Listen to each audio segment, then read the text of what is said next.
The story is set out as letters mostly, and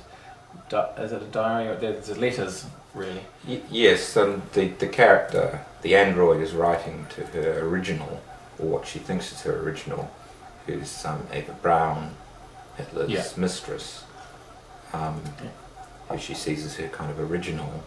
and the diary entries are in fact slightly modified versions of an actual diary kept by Eva Brauns. There's this theme of blindness in all the stories, and Eva, the android,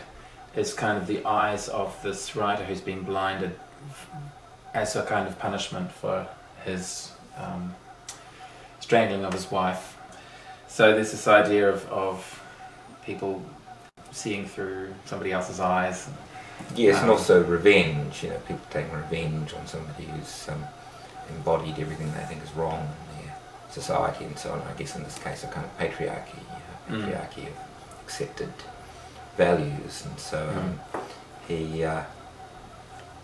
guess, is intellectually aware of his crimes, but he's not emotionally aware of them, and his interaction with the android sort of enacts his own insecurities and problems, I guess, with how to live and how to be in an unequal world. And then there's the father figure as well, the idea of the sort of the story where the writer recounts this experience of being married to this woman who he strangles, who's called Celeste, and her father's a sort of a bizarre sort of surgeon, vivisectionist kind of person who's makes strange, weird, macabre creatures. So I heard about an actual anatomist who used to go around enacting vivisections of dissections before the crowned heads of Europe, I think in the late 18th century again, and this was considered a show you would go along to watch things being cut up in front of you. And again, I didn't so much want to know the details of this particular guy's career as sort of see it as a kind of very significant show, especially a show when you know, you're finally faced with the body-soul dilemma in real terms, when you can actually kind of create life to some degree, or clone it, or grow it in certain ways. I mean, in what sense is it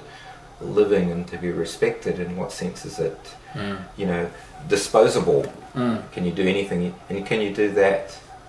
and remain human?